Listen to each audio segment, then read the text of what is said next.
Today is Thursday, January 29th, 2015, and the location of the interview is the Veterans Center, Walla Walla, Washington. I am interviewing Bill Selby, S-E-L-B-Y, a Korean War veteran, and he left the service as a sergeant, better known as Buck Sergeant then. Bill was born January the 10th, 1935. Dixie Ferguson and Vic Phillips, the videographer, are conducting the interview today. And we represent the Blue Mountain chapter of the American Red Cross. So, Bill, again, what war and branch of service did you serve? In the United States Marine Corps, and also in the United States Army Reserve. And the war? Well, Korean War, yeah. All right. And were you drafted or did you enlist? I enlisted. Okay. And where were you living at the time? Walla Walla. Were you born and raised here? No, folks came here in 47, but I had just finished high school, and I worked the summer of 53, and went into the Marine Corps from here. Why did you, first of all, why did you decide to enlist and why the Marine Corps? Well, in January of 1953, right after my birthday, I went to see a movie called Retreat Hell, with Frank Lovejoy was the main officer in the thing, and showed the Chosin Reservoir and how they would come out of there, and I thought, well, that's the only branch of service I want to go into. And the other thing was, I couldn't swim, so I thought, well, if I went in the Marine Corps, I wouldn't have to be on the water, so I wouldn't have to worry about swimming. To fast forward for a minute, did you have to learn how to swim? I never did learn to swim. Okay. No. You escaped? I escaped. The drill sergeant said everybody in the pool, so I went in and he got a big long aluminum rod and pulled me out. Then he says, back in, he says, everybody back in the water, so I went in. And he says, you didn't tell me you couldn't swim, and I said, you never asked me.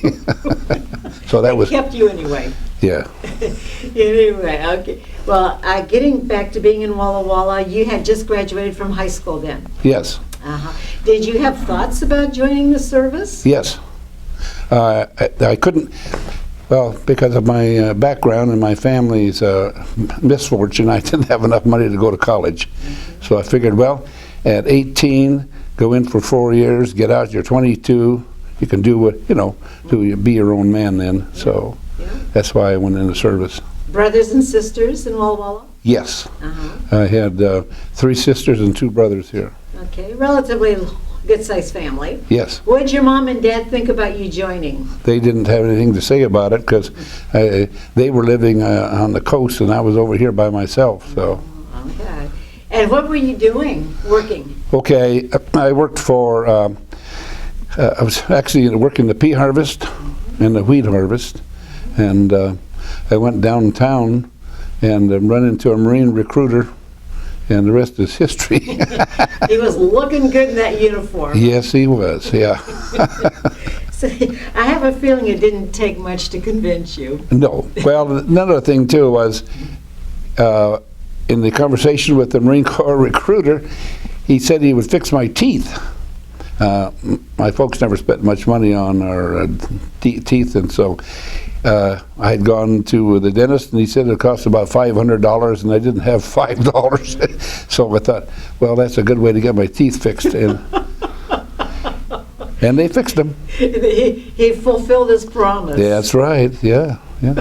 Now, I have not heard that kind of a promise before. Well, with the hope that they wouldn't get knocked out.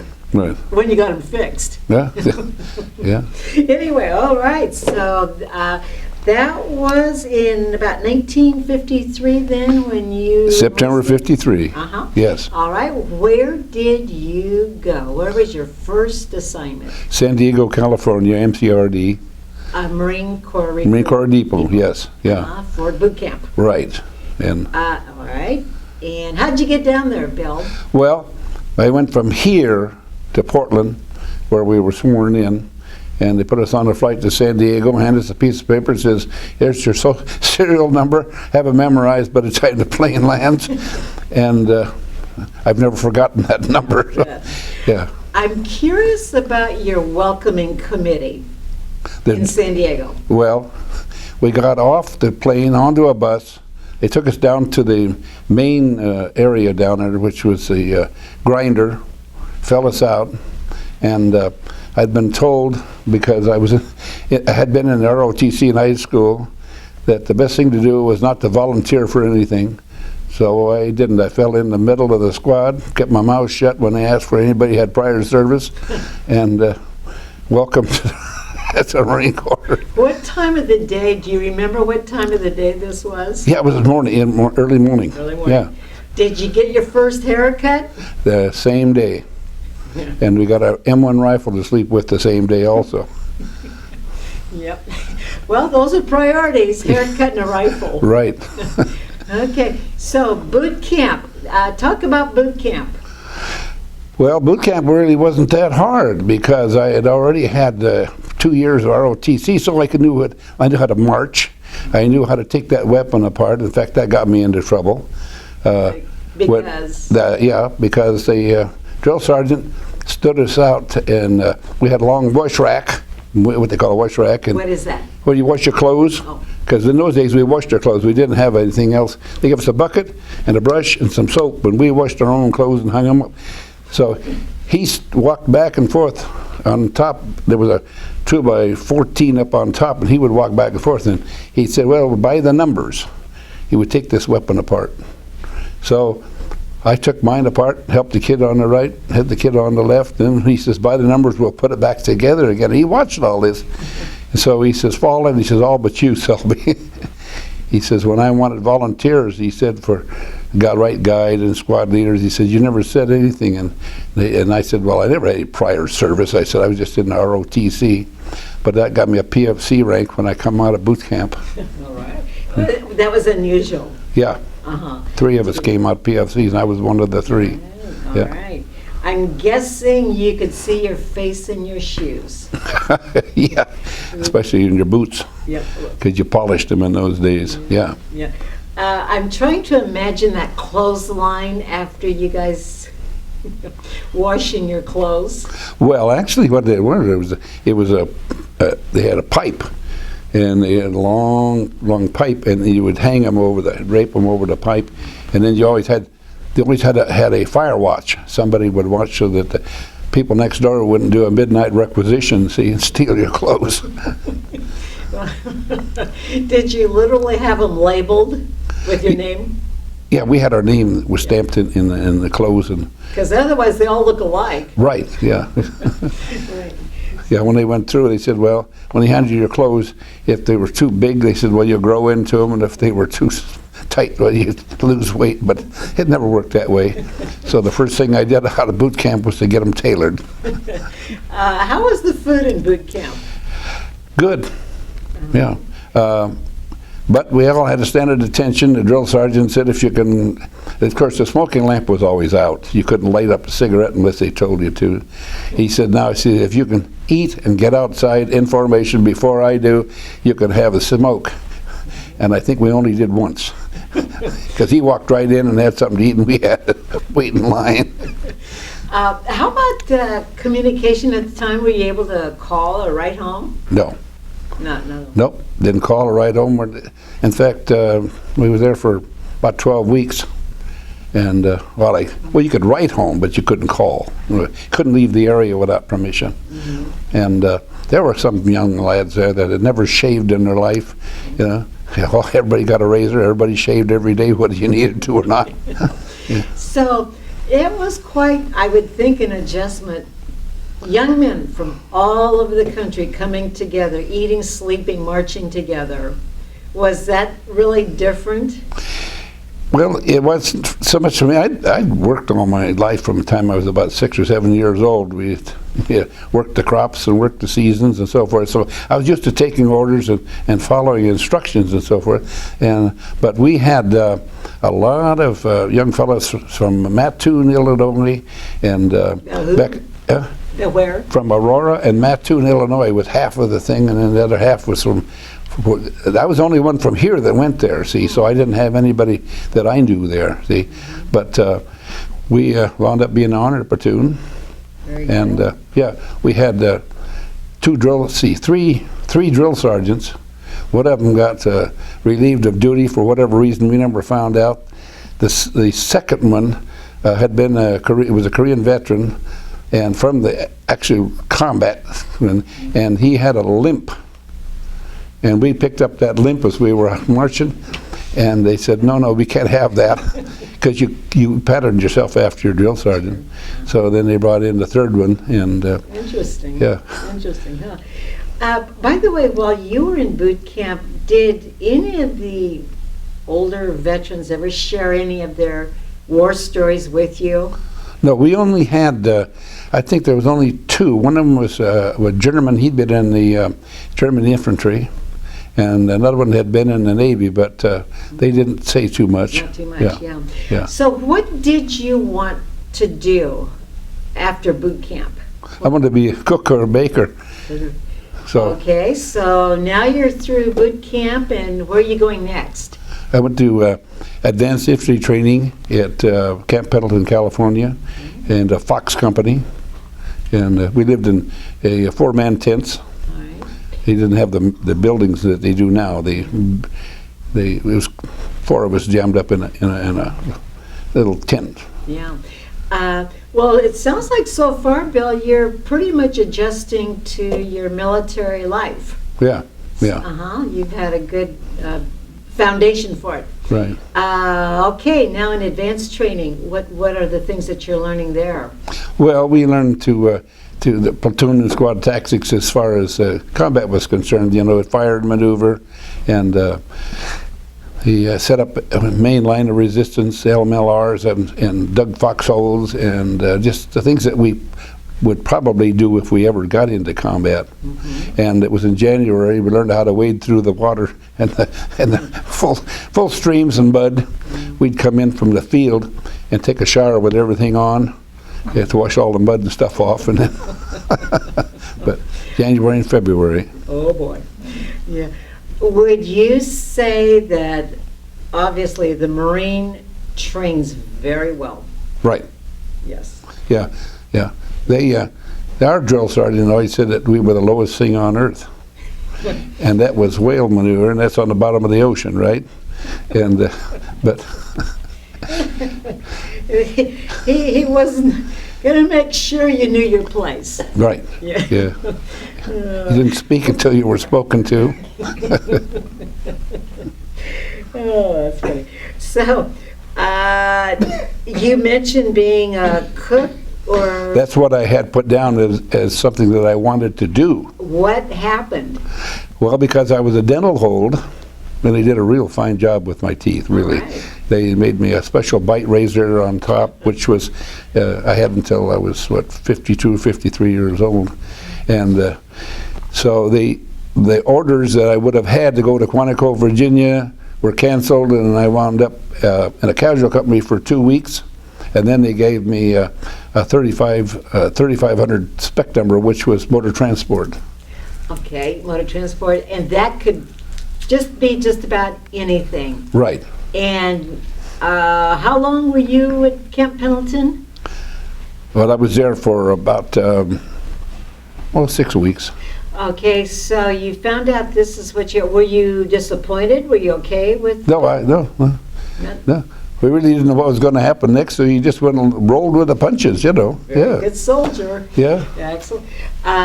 Did you have any idea where you might be going after your training? No, they didn't tell us at all. In fact, we didn't even know where we were going for sure until we boarded a ship for the Far East. So they said, Bill or PFC. Yeah. You will board this ship, and you're going to go west. Right. All right. Where were you when you boarded the ship? Where were we? Down at San Diego, down on the docks. Yeah. What kind of ship did you get on? Well, we went on a transport ship, and it's called the William M. Black. We dubbed it the USS Rusty Bucket because the paint was only was holding it together, and. The surprising thing about the thing was when we got aboard the ship, well, when we were in training, there was a young fellow by the name of Tyler, who was ahead of me in my squad when we went through advanced teacher training, and another one behind me, and so Tyler's shoes squeaked. So the guy behind me, Matlock was his name. Anyway, he said, Tyler, he says, Bones, called him Bones. He said, when you get aboard ship, he says, you're going to be sick, you know, because we knew we were going to ship out somewhere, but see, so guess who was on the thing? It wasn't Tyler, it was Matlock. He was the one who was hanging on this thing. So Bones didn't have it. But, did you get seasick? no. Never did? No, I never coming and going. I was on 3 times on a ship and never got sick. Very good. Yeah. Because a lot of them, I bet, did. Yeah. Yeah. Never bothered me. Yeah, that's excellent. So you're boarding this ship, lots of you? Yeah, there was hundreds of us put on there from all over the base. And what were the living conditions like on board ship? well, it was just canvas cots, like they have in the Navy, you know, and there's 2 or 3 high, Yeah. and it wasn't bad, and the food was pretty good, you know. You have to be young to live in those quarters and not a 6-inch mattress. Live out of a sea bag, yeah. Exactly. That's just about what you had to your name, was the sea bag. That and in a Canadian $2 bill. Yeah. When I left my folks, I got on the bus to come here from the coast, and I got change for a $10 bill, and it was a Canadian $2 bill in it. And those days, you could get picked up for vagrancy. But if you had $2 on you, you weren't a vagrant, because you could buy a meal. And so I carried that all the way through till halfway across the Pacific Ocean, and I spent it for a carton of cigarettes. That's amazing. How long was your what they call cruise trip over? It was probably about 3 weeks. That's quite a while. Did you stop anywhere along the way? No, we went from San Diego to Kobe, Japan. Or excuse me, Okubo, Japan. Okubo, yeah. And what did you think you were going to do when you got there? I had the foggiest idea. We just had to wait until somebody gave us orders. And so we got at Kobe, we stayed there overnight, and then they put us on a train and sent us north. And that was an interesting thing. We stopped in the RTO, which is where the people get on and off the trains, and we always were put on a siding because the main trains would go through, and because we weren't in any rush, they'd put us on there. So this corporal, he thought he was pretty smart. He stuck his head out the window, and Papa-san's standing there in the RTO with his little briefcase and his bowler hat on and his parasol, you know, because it rains over there. And he says, Papa-san, he said, do you speak English? And he said, yes, but you speak Japanese. Never did forget that. Right. Well, you know, why do you think the powers that be in the military just kept you in the dark? Well, what is that? Basically, you just kept your mouth shut, done what they told you to do, and you got along fine, you know. Do you think they knew, or they just didn't want to give information out that might not They be? just didn't want to give us any information. And do you know the psychology of that? No, and I never questioned it either. Well, that's good. That's being a good soldier. Yeah. Absolutely. And maybe that's part of the discipline, too. Yeah. There were 2 of us were sent to Camp Gifu, Japan. Which Just is, 2? Yeah, Southern Honshu. To do what? Well, we were sent there to Camp Gifu, and then we were assigned to the motor pool. Yeah. In Japan? Yeah. Did you stay there for a while, then, Bill? I was there for 8 months. Okay. Did you like it? Oh, yeah, yeah. Did you get to see any of Japan? Yes, in fact, I took a lot of photos and stuff when I was there. Made a friendship with a guy who had his own photo shop, and where a lot of these photos I have, he developed them for me, and then we would go out in the countryside, travel around on bicycles. It was easy to do, yeah. Now this was your first time away from home, basically. Yes. Yeah. Yeah. What did you think of Japan? A totally different world. Yeah. Well, it was a learning experience. Yeah. Of course, I had no idea what Japan was like until I got over there. And one of the things that I did while I was there, I had a salmon-colored shirt with long sleeves, which was water repellent, and a pair of blue slacks. And if I walk, this little town was right outside of the Gifu city was probably about 20 minutes away by train. By the way, when you're saying Gifu, can you spell that? Gifu. Okay. Gifu. And it was about, Nakajo was the name of this little town right outside there where the military would go out and drink beer, where we'd go out and drink beer and deal with the public out there. And the women would snicker and laugh when I'd go down the street, and I couldn't figure out what was so funny. And I found out that only, here I am, a big bad Marine, you know, and I'm wearing this red shirt. Only babies and women were red in Japan, see? Not good for the image. No. I was with the Med Battalion there, and it was actually good duty. We actually had the motor pool, and we did all of the, we stand guard over the medical supplies we had while I was there. And so you were standing guard and driving truck then? Well, I drove a M211 Jeep. Which is what? It's just a small, Jeep, the Army Jeeps. Mm-hmm. Okay. And I drove one of those, I was assigned to that, and then I was put on a ambulance, port and starboard Liberty. And in the Navy, that's a Navy, you go, you're on one day and off the next, okay, and the same way with weekends. And I drove that port and starboard to Nagoya, the city of Nagoya, take them to the Air Force Hospital if anybody was sick. And that was a pretty good duty. So you got to see a bit of Japan through the assignment. Right. Yeah. Did you get some time off to travel? Oh yeah, we got weekends off, and so forth, because they have every weekend on. We work a weekend, Mm-hmm. And now, at that time, were you staying in communication with your family very much, or just doing your thing? I write them a letter now and then. It's all right. Okay, so 8 months are up, and they're telling you you're going to move on. Well, they called me up and said, you're going to Korea. Get your stuff ready to go. And I said, yeah, I like it here, But I don't need to go to Korea, but... you didn't say that out loud. No, not too loud. What happens is in the Marine Corps, they send you into Fleet Marine Forces, which you're actually in. And they didn't bother to tell me that they were rotating all the Marines out of Korea. And anybody that had up to 12, 14 months overseas would rotate back. And that's what they did. Instead of sending us home, they rotated us into Korea, and then we were the last ones out. And did you think you were going to go to Japan, Korea when you were in Japan? No. Had no idea. Got it. Mm-hmm. No. There was no indication that we would be going over there at all, see. Okay, so that came as a bit of a surprise. Yes. A phone call.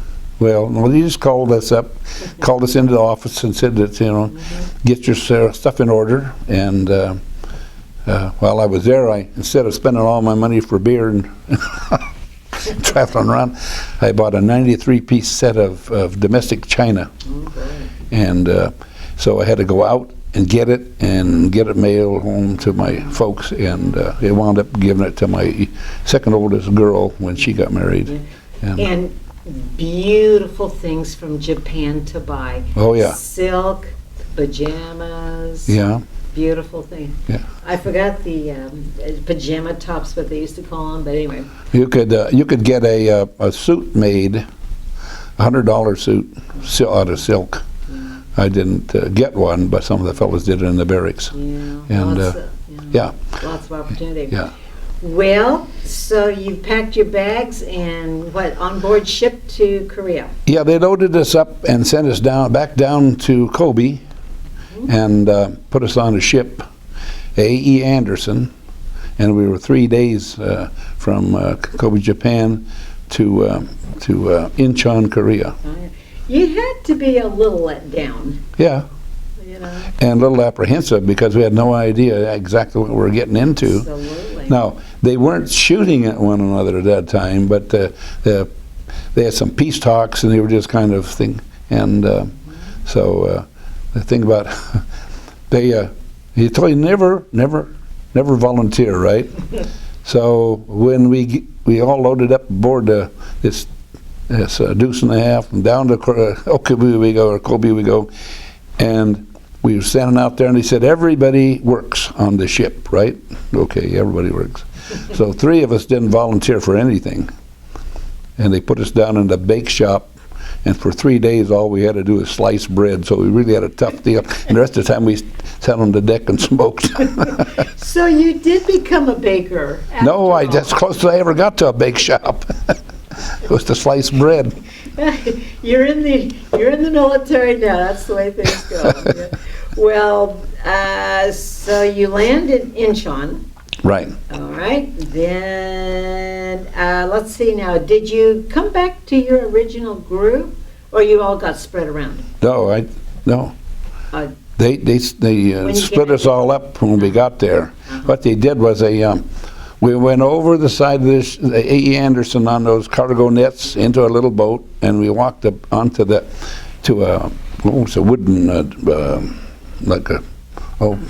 don't know what you call it. Anyways, it was like a deck, and the tide was in, fortunately. The tide was in, and Ivan was standing there with his big old coat on and the red stars on his collar, and he was making sure we didn't carry in any weapons.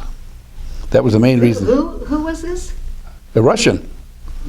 Why was the Russian there? He was to make sure that we didn't bring any weapons in. Why was he on duty? Because there was a ceasefire, and there was agreement that we wouldn't bring any weapons into Korea that wasn't already there. I'm sorry, but the Russians were involved with this? Yes, there was a Russian standing there. I didn't know this. Yes. Okay, so he was in charge. He stood there and he watched us come off, yeah. Huh. We could have smuggled them in our sea bag, they don't know. Then they put us in a cattle car and hauled us to Ascom City. I think I talked to you about Ascom City before, because there was a movie about that, but he was a doctor from College Place, Washington, adopted a Korean child. Yes. And he found him in Ascom City. Yes. Now what Ascom was when I got there was a staging regiment. We didn't take any Class A uniforms, any equipment, any personal stuff with us north. What we did was we left them all stayed right there, sea bags, everything right there, and all we took north with us was our fatigues, working clothes. Wait, you weren't armed? No, we didn't have any armed weapons at all. Why wouldn't you be armed? Well, because that was an agreement they had. And when I got to, they assigned me to 7-motor transport, which was 7 miles from the DMZ line up near Munsani. And Munsani, as I'm told, it was the 3rd largest city in all of Korea until the Air Force bombed it, just completely destroyed it. And it was a fuel dump. And we used to haul, in fact, several times I hauled barrels of oil and fuel and stuff into that dump. Backing up just a little bit, when you first got to Inchon, what were your images? What was it like for you?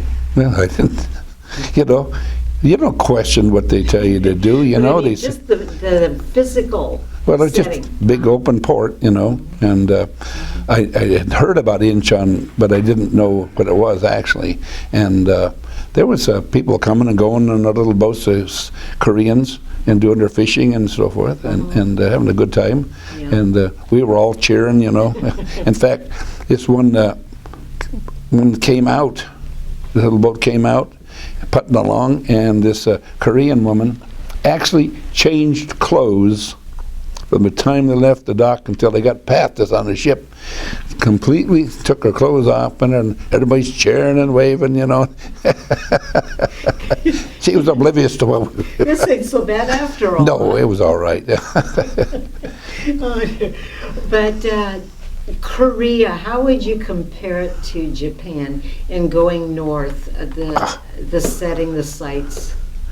It's a completely different. See, in Japan, you have all the cities and all the people that are moving around. The Koreans, I never interacted too much with them. We didn't have to. The base where I was at, we didn't interact too much with them. There were a few times that see, they were building schools over there at the time.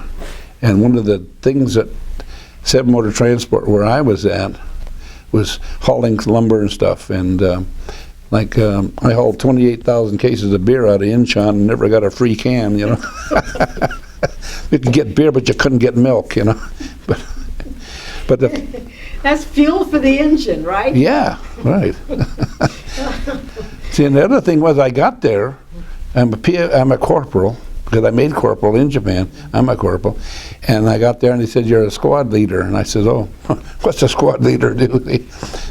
And 1 week later, I was acting platoon sergeant. All right, moving right along. Yeah. Wow. Well, let's see now. You mentioned lumber. The main mission for the Marines at that time was to do what? Just the 7 Motor Transport was, they'd call up and they'd say, "We want a truck to haul lumber, want to haul laundry." We hauled a lot of, went to mess halls and hauled a lot of food from one place to another, you know, in a small trailer. And we also hauled a lot of food to the dump. Okay, now this would have been, what, about 1954? That would have been 54, early 55, yeah. Mhm. What was going on at the time was, it was a ceasefire. Right. But was there any shooting at all going on, or was it tense, or? Well, we were on alert, and there was a, put it this way, because I was a corporal, I would get the night watch in the company, and I was also acting platoon sergeant, and we had a signal. They would say condition red. That meant that something was going on. So you had to wake up the troops, get them in a foxhole. Now, we did have weapons in our armory that were there when we got there. That's the only weapons we had. The only time we ever took them out was during this condition. And there was a crazy Korean called Bed Check Charlie. He'd get in his little Piper Club and he'd fly over the 38, come circle around, and that was a reason to get the troops up. Yeah. And I had to do that one night in January, and there's snow on the ground and it was cold. And so I went from tent to tent, shaking the troops, and I shouldn't say this, but they told me what Charlie could do. They would. They didn't want to get out of and they weren't too happy with Charlie. But I did get them into the bunker where they were supposed to be, and had them in there when the lieutenant came down to tell me that we were supposed to be in the bunker. You know? Right. And what happened to this person flying that aircraft? Well, nothing. He just come down to irritate the people on this side of the 38, and so after about an hour and a half of them poor devils freezing to death out there in that bunker, then we relieved them and they all went back to bed. At that time, now, you said there was a ceasefire going on. Right. And was that one of the reasons why the Marines didn't have any weapons? Well, we had weapons. Each company had some weapons in an armory. But you not didn't. On you? Not on us. No, we never carried any weapons anywhere. Was it because of the ceasefire? Right, yeah. Was that a problem? Was it ever a problem? No, I don't know. We didn't seem to think it was a problem. Now, they had what they call Freedom Gate Bridge. You remember when they brought the people from North Korea back, the prisoners? Mm-hmm. Well, I went across that to deliver rations to the 2nd Bat 5th Marines, and then they were on the line on the 38, and you could stand and see the North Koreans digging their foxholes and stuff on the other side of the river. Oh, wow. Yeah. Did you? So were you at a point where you could actually look into North Korea? Yeah, yeah. You wouldn't have known the difference if someone hadn't told you. Well, they weren't shooting, so we weren't really too. Yeah. We had to just deliver supplies and meals and stuff to them. And were there any North Korean or Chinese POWs? Not where I was at. No. Do you know what happened to them? They were all sent north. See, they had been in Ascom City. And when the war was over, they sent them all out, and then made that, of course, a staging regiment for supplies and stuff. So were you basically helping to rebuild South Korea? Yes. That Yeah. was the whole point? Exactly. See, they had a program where they were building schools for the children, and so we hauled lumber and supplies and stuff to them. And but because I was acting platoon sergeant, I stayed in the area more often than not. See, I didn't have to go out and drive too far. Right. And with the exception of when the last week we were there, because see, we were the last ones out. The very last? Right, we were the last ones out. Uh-huh. And because they replaced us with Army. They moved the Marines all out in 1950. In May of 55, they were gone. Why was it specifically the Marines' responsibility to be there? Why the Marines, not the Army? Well, they were both there during the war. Right. And they had, had their duties and responsibilities, and then the Army basically, Army's still there now, see. So as you said, and I don't mean to beat this up, but you were the last of the Marines to be in the country, and then it was a total Army takeover. Right. Got it. Right. Okay. Uh-huh. Yeah. All right. And there was I was in Charlie Company, and it was all motor transport. We had a lot of kids there that had never driven a truck before in their life. I bet. And you used to do P trucks, sweet trucks. Oh yeah, I drove a truck from the time I was about 13, 14 years old, because you could drive in the fields where not on the highway. Absolutely. But so they just picked up on it out of my history and stuck me in motor transport. A natural. Yeah. Did you have to do any of the mechanics also? No, we had mechanics. Yeah, and we also had a repair shop in our compound. And what happened, for instance, now, if anybody on the highway, we had a lot of Australians over there, and if they had a flat tire or they had a problem, the guys would bring them in, we'd fix their tires for them, fix whatever we could for them, and then feed them a meal and ship them on. Yeah. And while they were there, they'd ask us if we had any cocoa. They liked their cocoa, and they'd trade good whiskey for cocoa, But of course, we didn't have any whiskey, so. They are characters. Yeah. Now, let's see now, who and all fought in Korea? There were probably Turks that were there, is that right? There were Turks, and the only time I ever saw those, we actually all boarded a deuce and a half. And deuce and a half. Went down to Seoul, Korea. And explain a deuce and a half. Well, it's just like a 3/4 ton truck with a canvas over the top. Right. Okay, those of us that could, we went down to Seoul, Korea, and went to the PX. First, the only time I was ever off the base to go anywhere but to deliver something. And we went down and spent the day in the PX buying some supplies and stuff. And then we went to the 8th Army Engineers Club. And saw two of the craziest people you ever seen in your life. There was an Australian and a guy, and they were, and the more we drank, the funnier they got, So. But they were on stage. Yeah, they were there to entertain, Yeah, and they were gracious. The 8th Army was gracious enough to let us go in. We weren't a part of their group, but they let us go inside. Very good. And yeah. Did you have any opportunity, because I know later on, they did have a lot of Koreans, for whatever reason, do USO shows. Did you ever see any USO shows in Korea? No. Never did? No. Yeah. No. There were Koreans around, and when we would be driving, you'd see them on the highway and on the roads and stuff, and you'd see a great big old stack of brush and stuff going down the road with 2 little feet underneath. They'd been out in the countryside gathering wood and stuff for their stoves and so forth. And so you're saying the countryside, the villages, it was pretty poverty-stricken? Yeah. Very poor. Right. In fact, whenever we transported anything anywhere, we would always put an armed guard on that thing. There was an armed guard on there from the MPs to make sure they didn't steal anything out of the back, because they would cut the canvas on your trailers and stuff. And, they were just that desperate right. for anything. Right. Yeah.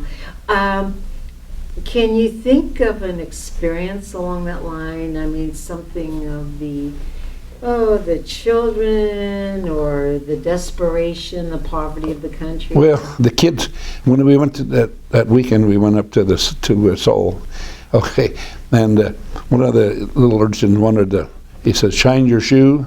And I thought, oh yeah, for 50 or 75 cents. Pretty good deal. Oh yeah, yeah. I mean, for them. Okay, so he shined one shoe, and then he wanted 50 or 75 cents to shine the other one. See, we thought he was going to get both of them for that price, you know. And then come to find out, he was using soot out of a stove, so he washed off as soon as we got, you know. But anyway, now when we would take garbage to the dump, the Korean women would go through every can, every bit of it, to make sure that nothing edible would got thrown away in the garbage.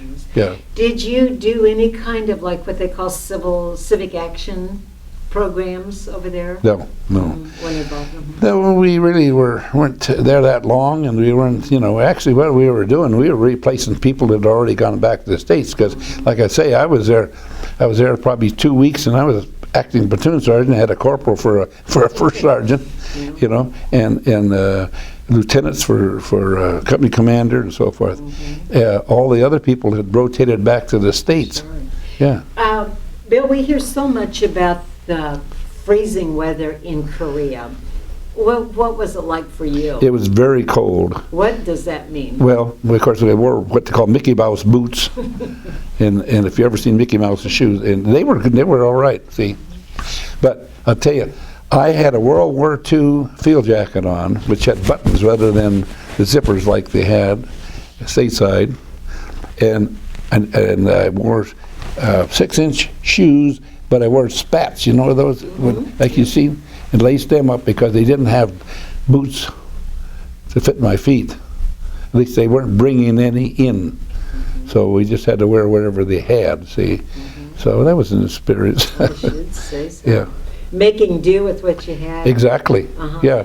But it just down -20, bitter. Well, of course, I spent a year in Iowa, and I knew what the cold was, and I avoided cold weather training 3 times while I was in the service. But anyway, but yeah, it was cold, and it was about 2 or 3 inches. In fact, we had Corporal Ramsey from Fort Worth, Texas, that had never seen snow in his life until he got to Korea. He ran out there like some kind of an idiot and played in the snow. I said, "Fine, go ahead, because I know what snow is." But now we had Wheeler oil stoves. It was a stove about this big around, and to shave and wash, clean up, we would take the steel pot, put it in the stove, let it warm up, and then use that to shave. And I was there from, let's say, about January 15th till at least the last week of April, and only got half a shower. Yeah. Because there just wasn't, they didn't have enough water to fill the tanks. And Exactly. Yeah. they used to trade to clean the weapons. We'd go down to a little stream, and the Koreans people would wash the truck out after we hauled garbage and stuff, and in exchange for a 5-gallon can of gasoline, and they used that to heat their little hooch with. So. My goodness. Have you ever been back to Korea again? No, I've only seen pictures of it because Darlene's niece flew a helicopter there during the Olympics, and she showed pictures of it. Had pictures of it where they had rebuilt it. Yeah. Now, when I was there, it was just a pile of rubble. Exactly. Yeah. Lots of war damage. Oh, it was terrible. It was terrible. There was a lot of Korean vehicles and stuff on the sides of the road too, and so where they had been damaged and they hadn't been able to get to them and repair them. See, and how was your reception? The U.S. military in Korea. Your reception over there, welcoming, happy to have you. never had anything like that. Yeah. We just went in, went out, and nobody really said too much to us. They did warn us not to drink any of the local whiskey or liquors.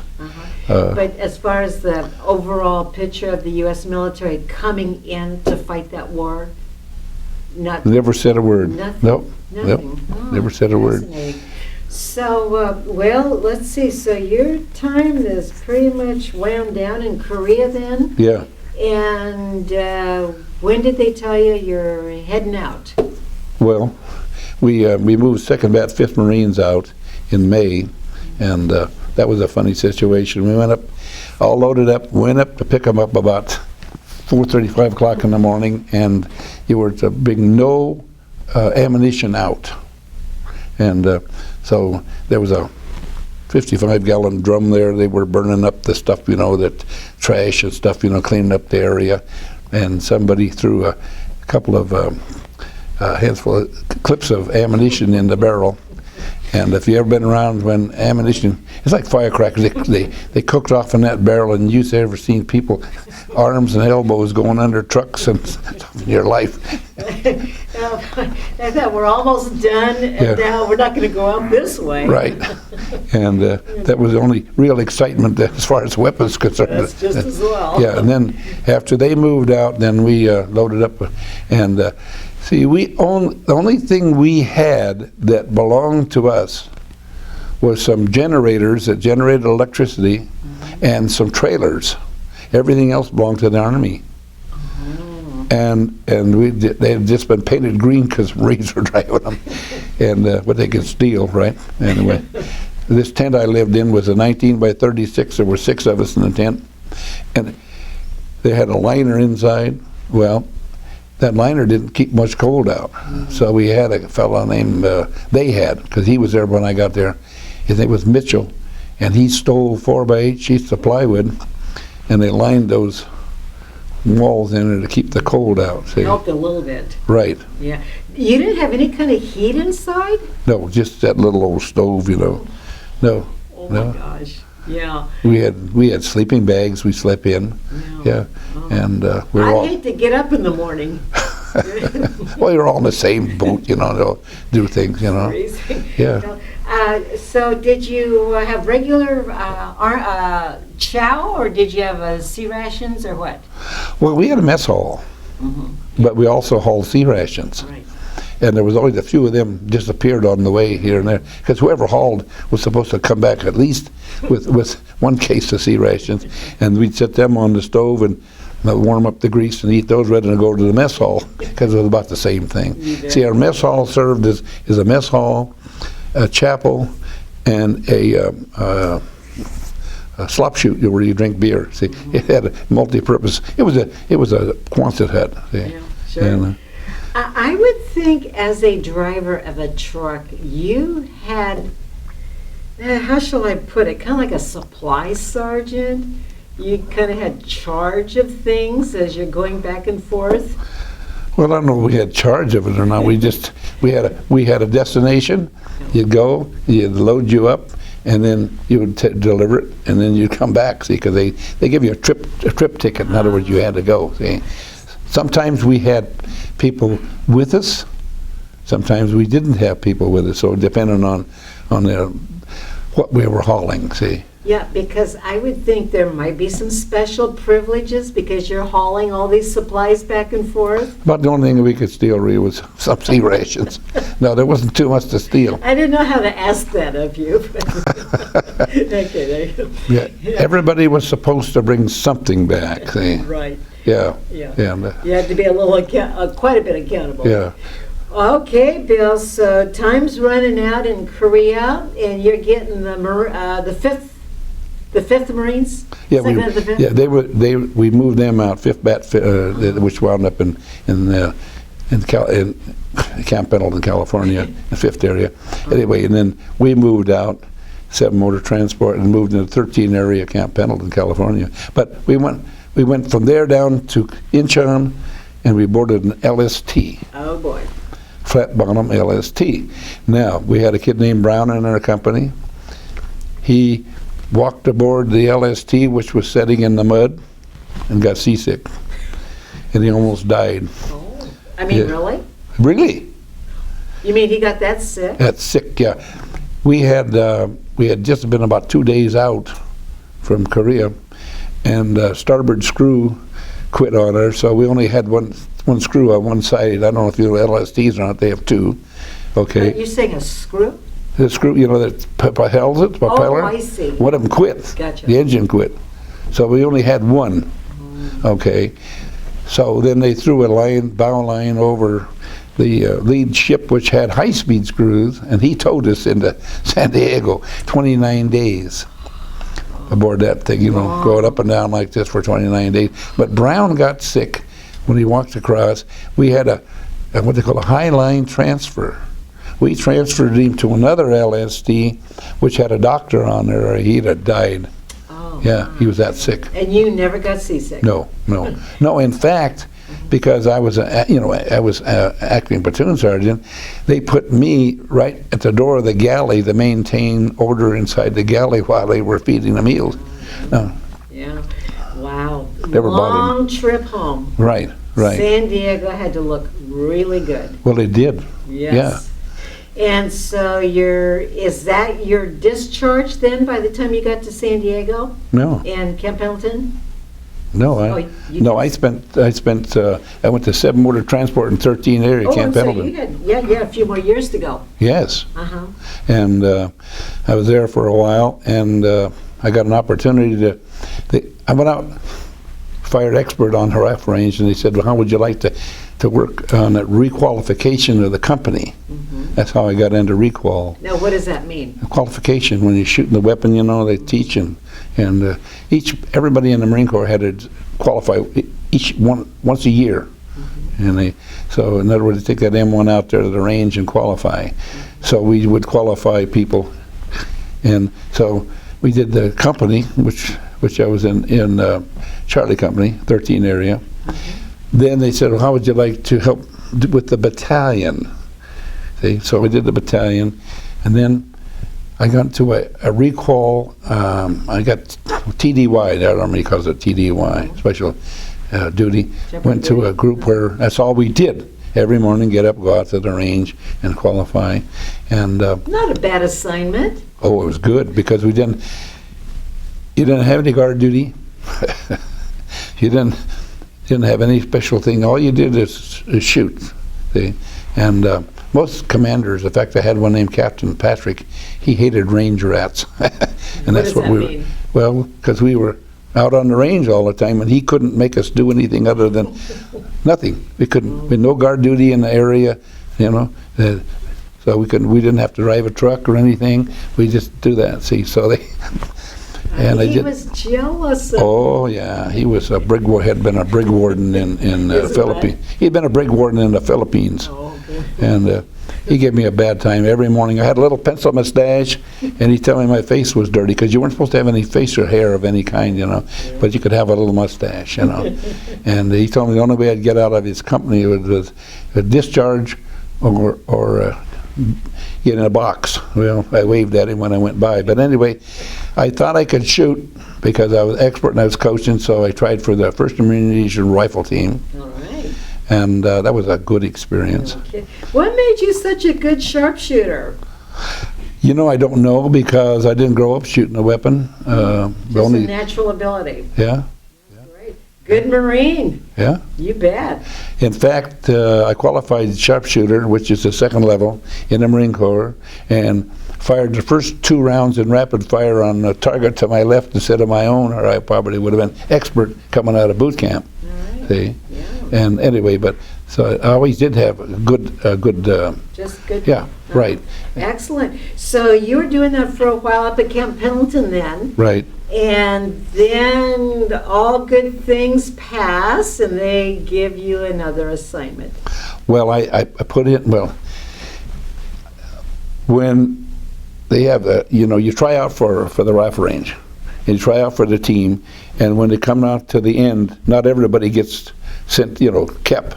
So there were 25 of us that they cut off, and they said, well, you can shoot, but you're not good enough to be on the team because they only had a certain number they could have. Mm-hmm. They asked us how would we like to go to Camp Mathias, California. Which is where? Well, rifle range. It was MCRD, San Diego, California. That's where all the recruits come in and went through their initial firing. See? And our job at that time was supposed to work and develop the first automatic rifle that the Marine Corps ever had. Oh. We never saw that. So I spent 18 months there qualifying recruits out of San Diego, see, and working with NRA, open matches would come on Saturday, we'd go down and The help. NRA would? Yeah, Is that what you yeah, said? oh yeah. Yeah, they had from all over the country, they'd come in and shoot, and they were challenging. In other words, there was a competition. So we'd go down on Saturday and help score and work the range and so Good forth. experiences. Yeah. You met a lot of recruits Oh yeah, in your time in the service. Right, right. A lot of them. exactly. Yeah. Would you say most of them were pretty good at the rifle? I shouldn't say this, but most of them, we could qualify them. Yeah. In fact, I had one kid. What happens is when you're coaching, you have 5 relays. Okay, and in other words, there's the 200-yard line, 300-yard line, 500, and you would do 3 going back to the 5. Then the people who were in the pits, because somebody had to pull them targets up and down, then you'd bring them out to fire, but you're at the 500-yard line, so you do 10, your 10 rounds at the 500-yard line, and then you go to the 300, then the rapid fire to 200. Well, anyway, I had this one kid. I asked him if he had his dope on his weapon because he'd already had a Thursday and Friday before as a familiarization. He said, "Oh yeah, I got everything on there." And so when you fire 1 round, 1 round at a time back at the 500, and he blew up the ready box, which is the one that you're supposed to set on at the 300-yard line. So I checked his weapon, and you have a little book here, and you write everything down when you start. That's what they do. That's what you bring them out the Thursday and Friday before they come to qualify, and there's so many clicks of elevation, so many clicks of windage, so forth. And so I give him another round, and he he hit the same old ready box on the 300. I said, "Wait a minute," I said, "What's wrong here?" And he said, "I'm blind in my right eye." The M1 rifle has a operating rod that comes back on the right side, and if you're left-handed, you have to be really careful to keep that operating rod from taking a hide and stuff off the face. See, so we discouraged left-hand shooters. But some people are naturally born left-handed. So this kid was blind in the left eye. Did you have any close calls being? Oh, you're going to finish that. Well, I was going to tell you. Yeah. So I went to the Master Sergeant Maples, who was the head of the line, and I said, "Here's a young man," I said, "he's left-handed, he cannot do anything right-handed." I said, "Would it be all right if I qualified him left-handed?" And he says, "Okay, go ahead." And I qualified him left-handed, and I don't know if they ever caught up with him or not, but he... Did you have any close calls being out there with any kind of No, we had accidents? No, we did have to cease fire a couple of times because down in the what we call the butts, where the targets were, target area, okay, there was a concrete ledge with some dirt on it, and once in a while some idiot would look over the top to see who was firing on these things. Oh dear. We'd have to cease fire, Another one decided to walk out one morning. No. Oh dear. Well, so then is that where you ended up then? The end of your time with the Marine Corps was in San Diego? Yeah. That was it then? Right. You obviously didn't decide to re-enlist. That was it. No, Time to go. Well, I had passed my test, and they give you a test for staff sergeant, and they wanted me to ship for 6. With 4 in, 6, that's halfway through, and I said, "No, wait a minute here, that's 10 years, and why quit after 10 years?" Right. And I said, "Well, if you'll give me embassy duty in England or Germany, I'll stay." And they wouldn't give it to me, so. Okay, end of the line. Yeah. And you were discharged in San Diego. Right. Did you have a plan in mind then, what you're going to do after the service? Yeah, well, I headed north. I had a job offer in Oroville, California, on the Feather River Dam when they built it, and Huge project. oh yeah, Yeah, yeah. This in Escondido, California, a friend of mine introduced me to a family named Burkhart, and he had 5 daughters, and he wanted some son-in-laws, but I wasn't interested in getting married at that time, so Not one of the 5? no. So I came home. Oh, okay, well, you came back home to Walla Walla? Yes, Okay, and looking for a job? looking for a job, and And we're in about 1958? no, 7 or 8? I was in September of '57. 7, okay. Yeah, and I went to work on a farm from September to December, and Wheat farm, peas, wheat? well, we used to have a lot of sugar beets here in Walla Walla, and out here south of town, all over, a lot of sugar beets. UNI Sugar Company, and I went to work for a farmer, and when it got too cold to dig sugar beets and to plow, he says, "Go to town, get married, and I'll see you in the spring." And I said, "I'm going to town. I'm not going to get married, and you're not seeing me in the spring." Bill, they were dying to get you married off. Yeah, yeah. Well, he wanted me to come back and work for him. See, so I went to work for Northwest Industrial Laundry.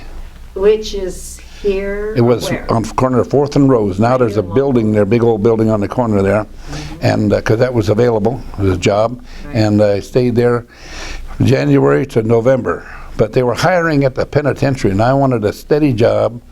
I wanted to get paid every month, and I wanted something, and so I kept going up there until they finally hired me. Okay. Yeah, and I worked up there for 28 and a half years. 28 and a half years. Yeah.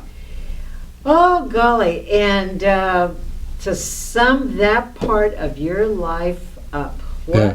was that like working at the state penitentiary? I thought it was cool. I got along fine. Oh, great. Yeah, the best thing that ever happened to me was when I met this one and Well, married this her. is Darlene sitting next to you, Yeah. and would you like to share how that happened? Well, we had a riot in 1979, and a riot at the penitentiary yes.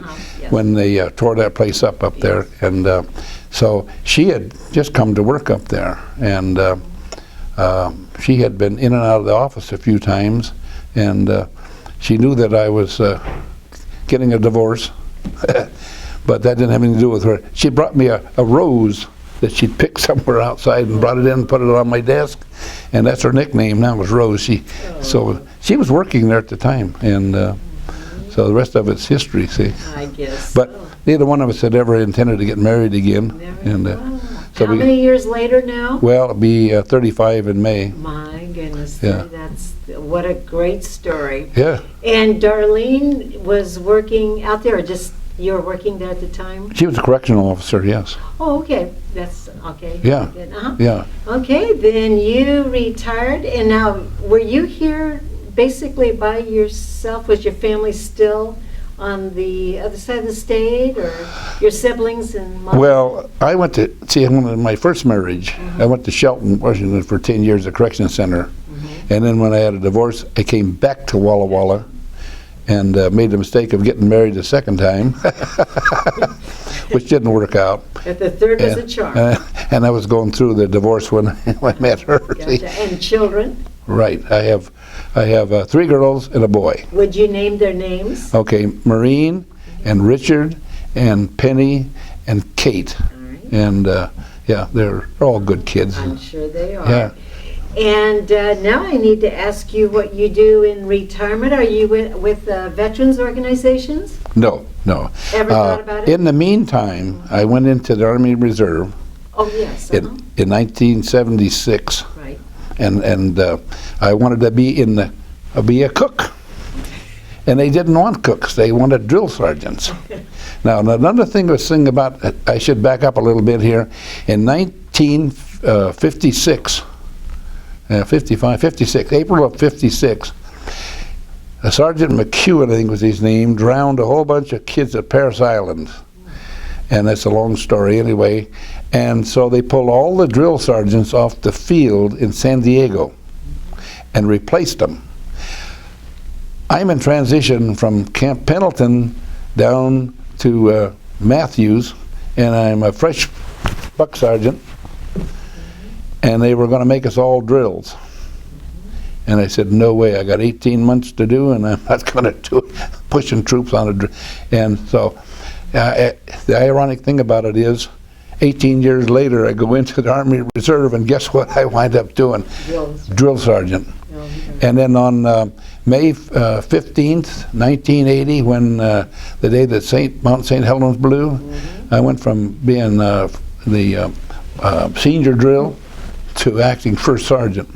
And where were you? Where were you serving? Right here in Walla Walla. Here. Yeah, there was two companies, A and B company here, and I was in B company, and I did that. So all total, I wound up with 16 and a half years in the service. Yeah. Well, between your penitentiary and military duty, you've had quite the double career. Yeah. Oh yeah. You really have. I'm trying to get her to take orders, but she won't do it. So. Would you like to put that on the tape? Well, let's see. So you're right now then enjoying life, retirement? Yes. Any special projects? Yes. Uh-huh.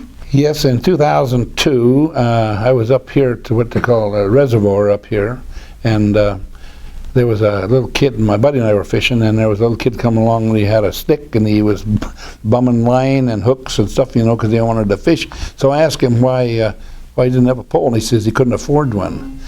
So that got me to go to yard sales and buying up stuff, and she'll tell you.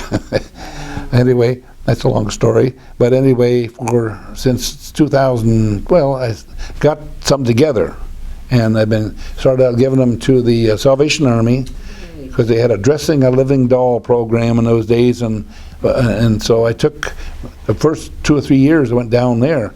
Well, they closed the Salvation Army here, and so she got on the phone and called the paper and said, we need somebody to take these fishing rods and reels and stuff that I'm putting together. So the steel hitters called me, and so I've been working with them. Fabulous. And so I went between 60 and 75 at a time. That's complete rod, reel, hook, line, sinker, bobber. And then I've added, last 2 years ago, I added 10 tackle boxes full of everything I could put in them things to the same program. Fabulous. See? So that's one of the things I do, That's a great project. Yeah. And I think we've talked about the honor flight, and you're very much interested Yes. in going on that in the spring. Yes. And also your grandson, who is a firefighter, Yeah. is applying Yeah. to be an escort for you, Good. which is great news. Yeah. And just one last thing I want to ask you, in looking back, you're just really just an achievement in your military life. Is there one thing that you have brought away from the military that has really made a difference in your life? Yeah, it's promptness and appearance. Even though I wear overalls at home, but when I had a uniform on, I never did anything to disgrace the uniform, and I actually enjoyed being in the military. It sounds like you did. Yeah, I did. Very positive experience. Yeah, I enjoyed, and I did have the good fortune to meet a fellow by the name of Louie B. Eller, and he marched out of the Chosin Reservoir with the he was Army, and then the Marines brought him out. And when I met him, he'd come over into the Marine Corps, and it was kind of interesting to be around him. I would think, when you said he joined the Marine Corps later? Yes. When his Army time was up, he came into the Marine Corps. Did you stay in touch with him? No. In fact, I haven't seen anyone that I served with since I got out. And no reunions? No reunions, no. Okay. Because, when you go from one place to another, and so it's pretty hard to see. I did go serve with one in Camp Gifu, and my wife and I, we were back to Minneapolis, Minnesota, and we had driven through St. Cloud, Minnesota, and I called in to see if he was there, but he had moved on. I don't know where he went, and then there was but I never got to see any of them. See. And Bill, the thing that impresses me in interviews, how you recollect the names of the young men that you served with, and sergeants and your leaders. Yeah. There are certain things that always stick with you. Well, it's like Bob Mathias, he came through our company in 13 area Camp Pendleton, California, and in fact he didn't have to do anything. I mean, his men had already he'd been a 2-time decathlon champion, and he didn't have to do anything. Yeah, you might want for the tape just explain who he is, Bob Mathias. Well, he was a 2-time decathlon champion in the Olympics. And twice he did it, but And he was in the Marine Corps. yes, he was in the Marine Corps, and most of the people used to have to serve their own duties, and they had to. That was a patriotic thing to do, was to come into the service, and they did. Now here's the thing, there's several people out there that wouldn't go into the Vietnam War, and one of them was a boxer, and I won't mention his name. I have no time for him, even though I love boxing. Because all he had to do, like Joe Louis, was to show up and meet the troops and be around them, and he would have never seen any combat. Like Elvis Presley. Even Elvis Presley, for crying out loud, yes. Yeah, that's true. Yeah, exactly. Now Elvis was in San Diego while I was down there, and we had to drive around because there were so many people trying to get in to see him. I bet so. Yeah. But well, Vic, do you have any questions? I was just curious about one thing. When you bought the China in Japan, did it say made in occupied Japan? no, it's domestic China. So the only place it was made. It wasn't made in Japan then. Yeah, it was, but it wasn't sold outside of Japan. Oh, You can't buy a piece of it anywhere in the United States. It never was shipped out. See, Do you know if your family, is it your daughter? Yeah. Still has it? I don't know. Does she? She's never mentioned it, has she? Penny. No.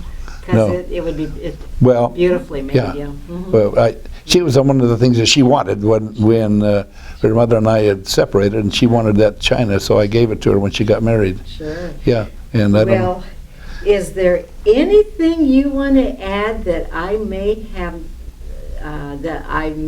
missed in your interview? A special story or memory or anything?